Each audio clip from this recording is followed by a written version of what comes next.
Warning: some contents may be disturbing. Viewer discretion is advised.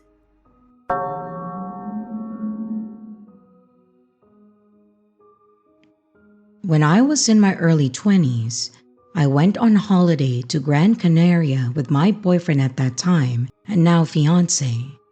We were out at a bar, and after a while, we were approached by a guy from the same country as us. So we started chatting with him, and he seemed really nice. He told us he likes to solo travel and didn't know anyone, so he was happy to find some people from his own home country. At this point, he hadn't spoken to anyone else, so we assumed that this was the truth. After a while of drinking together, my boyfriend went to the toilet. I had already had a bit to drink, but aside from feeling a bit tipsy, I was fine and I felt in control of myself. This guy anyway buys me a drink while my boyfriend was gone to the toilet. I drank it, and when my boyfriend came back, the guy told us about a club that he enjoyed, so we decided to go along. And this is where shit gets weird. We arrived at the club, and it was pretty obvious that he knew the people working there quite well. I started dancing and then felt incredibly drunk, like to the point that I was staggering around and my eyes went fuzzy. I could see the people working in the club staring at me intensely. I assumed it was just because I was drunk and looked around to find my boyfriend, but the guy had taken him to a different section of the club. The guy comes over to me again without my boyfriend, with a new drink that he bought for me. I said that I was okay and I would get some water, but the guy was very insistent that I drink the alcohol. At this stage, I felt a weird vibe that I hadn't gotten previously. Keep in mind, this entire time, the people working in the club were still staring. My boyfriend came over before I drank anything else and said that he wanted to go back to the hotel as he was tired. The guy kept insisting that we stay, but we left anyway. My mind is totally blank about the walk back to the hotel. I've never lost my memory from alcohol before, but it picks up again from when we actually arrived there. We got back to the hotel, and I was more drunk than I have ever been in my entire life. I couldn't stand up, I couldn't get my clothes off to get into my pajamas, and I could barely string a sentence together. I decided to throw up and spent a solid 30 minutes leaning over to the toilet to get the alcohol out of my system. I then went to sleep and woke up with a crazy hangover. It could have been an innocent night, and maybe I am overthinking, and maybe I just drank too much. But I really felt that I had been drugged, and the situation I was in was sketchy as hell. I am curious to hear your thoughts, so please feel free to let me know.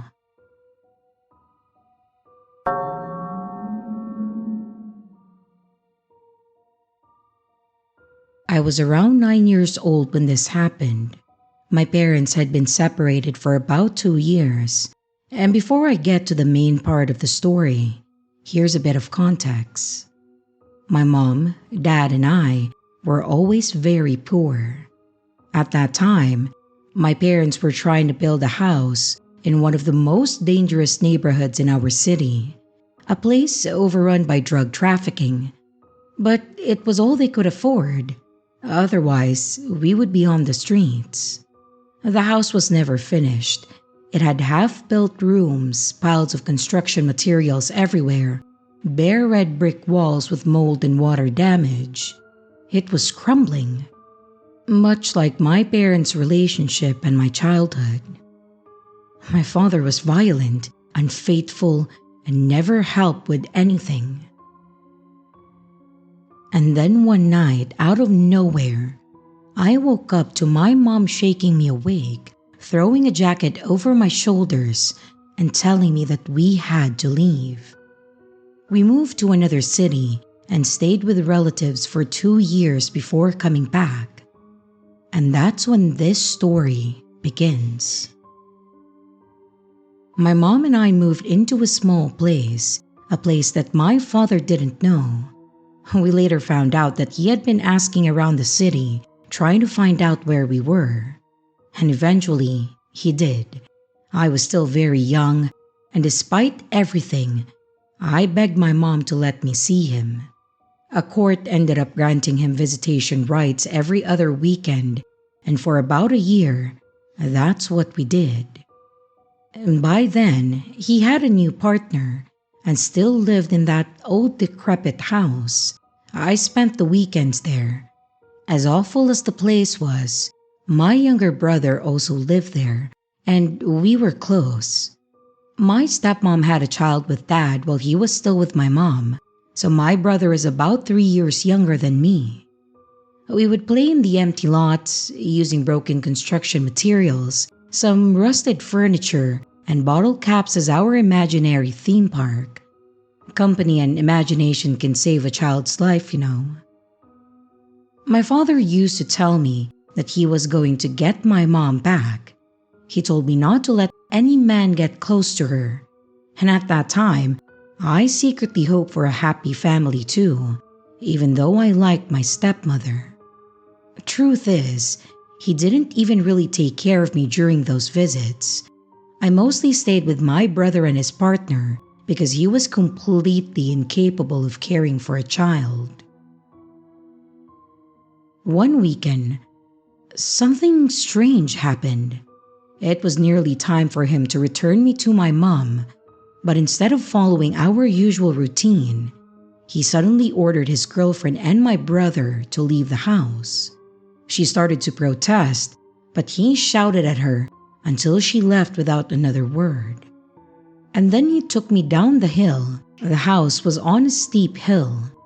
He then took me to a place that I've never been to before. We arrived at a woman's house that I didn't recognize. He introduced us and then told me that I would be staying there for a while.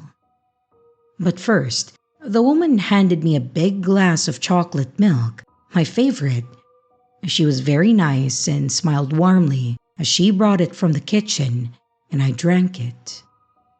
Very quickly, I started feeling incredibly sleepy. Everything faded to black, and when I opened my eyes again, I was back in my father's house. My mom was there, screaming and crying. He stood in front of her, panicking, repeating, "Don't do this! Don't do this!" And then she scooped me up like I was still a toddler and carried me outside. It was the middle of the night, and the streets were completely empty. But she didn't stop. She carried me all the way to the bus stop, and then we waited. And then we left. Years later, I found out what really happened. He had kidnapped me. Instead of taking me to the designated drop-off location, he brought me to another woman's house, a mistress, and drugged me. He showed up to the meeting point alone and told my mom that she'd never see me again unless she agreed to get back together with him. And then he walked away. My mom completely lost it. She ran to his house screaming, but he wasn't there. So she waited at the door until he showed up, and when he did, she threatened to have the local drug dealers kill him if he didn't take her to where I was, and he believed her. It was late. She was screaming loud enough for the whole neighborhood to hear, and he knew that she wasn't bluffing. So he went back to the woman's house, got me, and brought me home. And that's when I woke up. That's when I saw her, hysterical, terrified, and somehow still strong enough to carry me out of that hell. So, Dad, let's not meet ever again.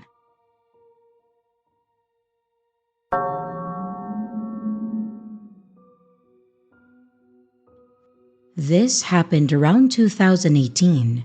For context, a buddy of mine, we'll call him KG, used to be our group's ladies' man. and it wasn't uncommon for him to want to go meet up with somebody during the night.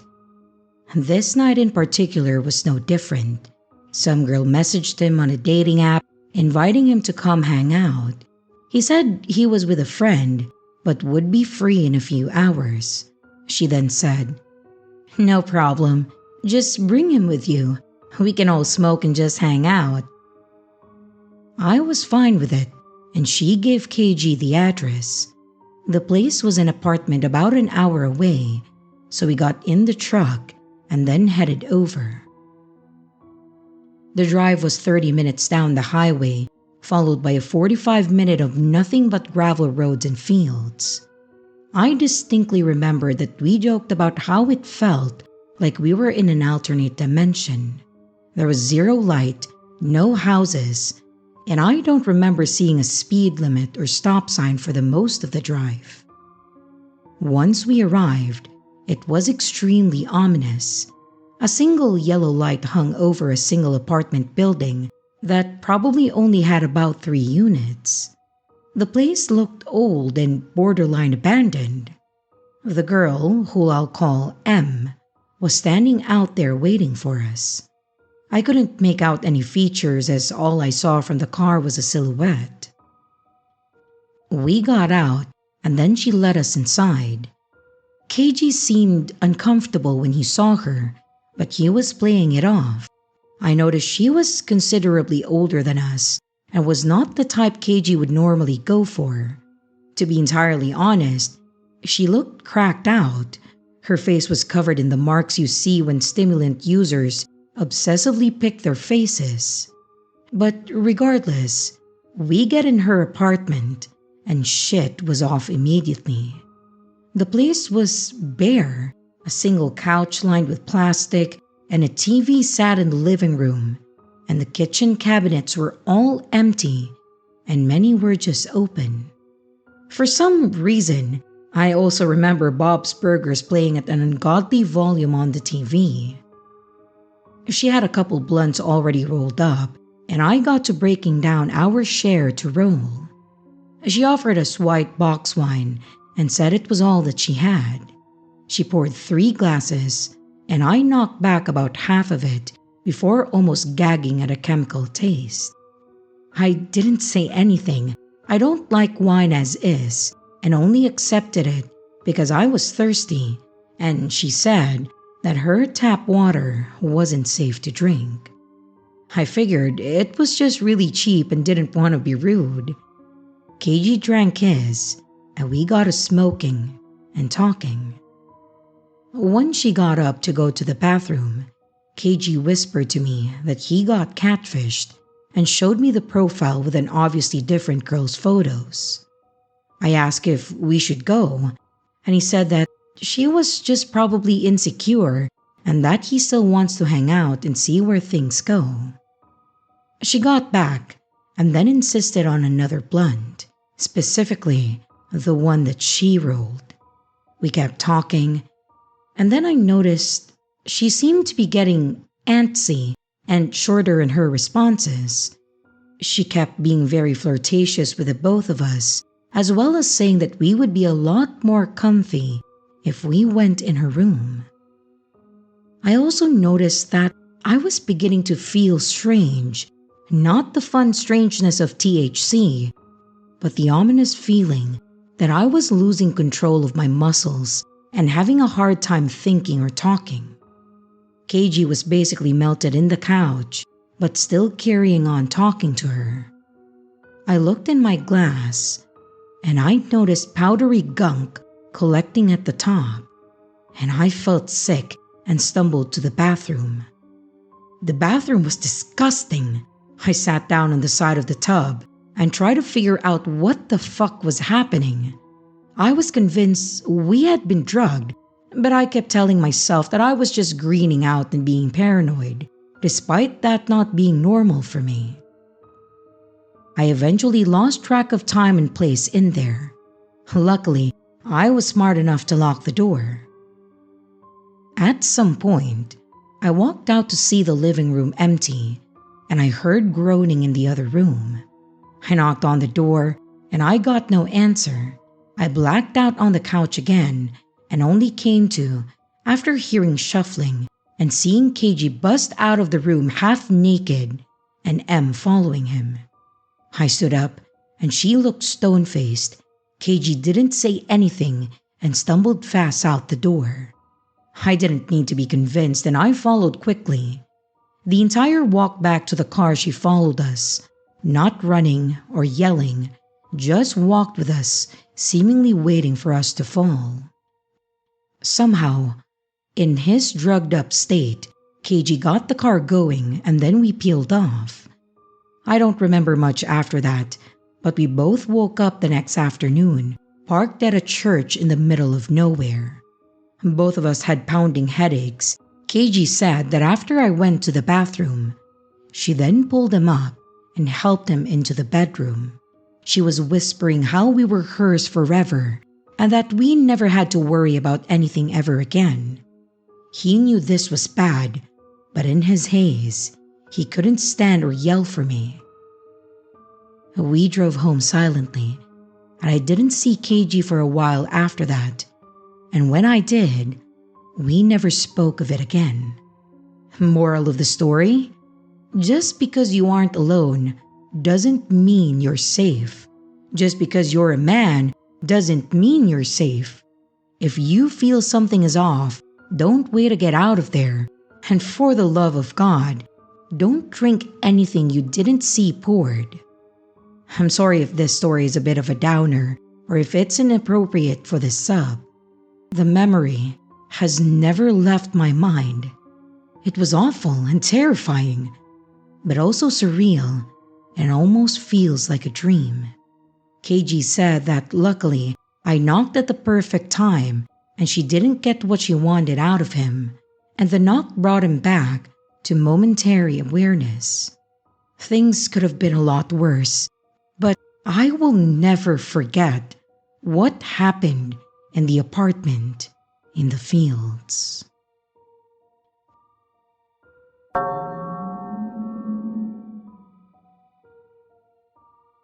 Worst travel experience. Mine was in India in the mid-90s.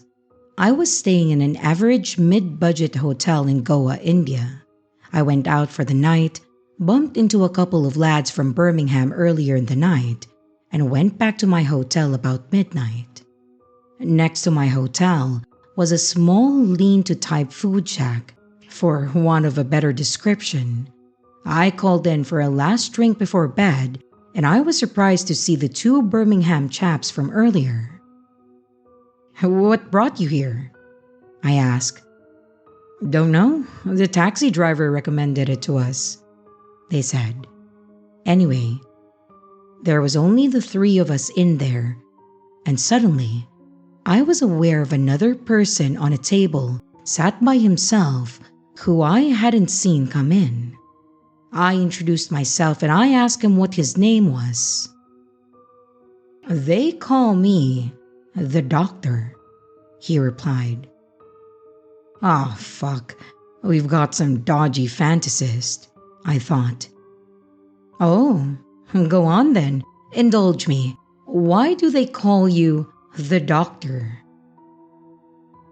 "Because I sought people out from bad trips." Me being puzzled and looking around, couldn't see any beneficiary of his special skills, so I asked him who he was sorting. He gestured at the waiter, a Jamaican guy who had served us, and seemed pretty normal and healthy to me. So I thought he was just some Walter Mitty type character, but it didn't matter to me as I was off to bed in a minute. He rolls a joint in front of me and invites me and the two Birmingham guys to take some. I think I've only tried one once or twice in my life, so I decline. He's quite persistent, so I think, what the hell? What harm can 2 or 3 draws do to me? I take about 3 draws, along with the 2 Birmingham lads, who, by this time, are all sitting at the same table. Within 60 seconds, my brain has gone to mush, and my eyes are spinning like saucers. My last abiding memory in the restaurant is this guy looking into my eyes, wagging his index finger at me and saying, "That's why they call me the fucking doctor." My mind has gone to shit, and I don't know if I'm or the two other guys are being set up to be robbed or worse. And I realize that I've only got seconds to act. I'm just going for a piss, I managed to utter before staggering out of the place, my legs like Bambi on ice and stumbling into my hotel just yards away. I lay awake from midnight till 6 a.m. hallucinating. I've never taken acid before, but that's what I imagine it would be like.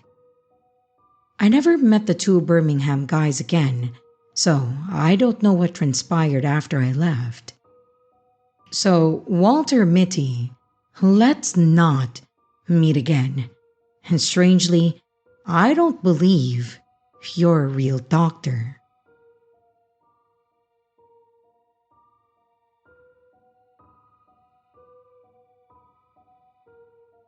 And here's the riddle for this video.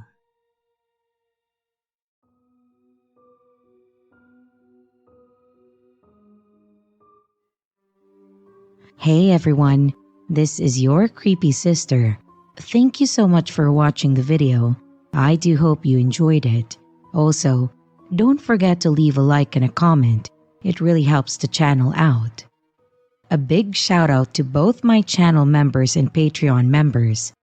Thank you so much for taking your support to the next level. You guys are great.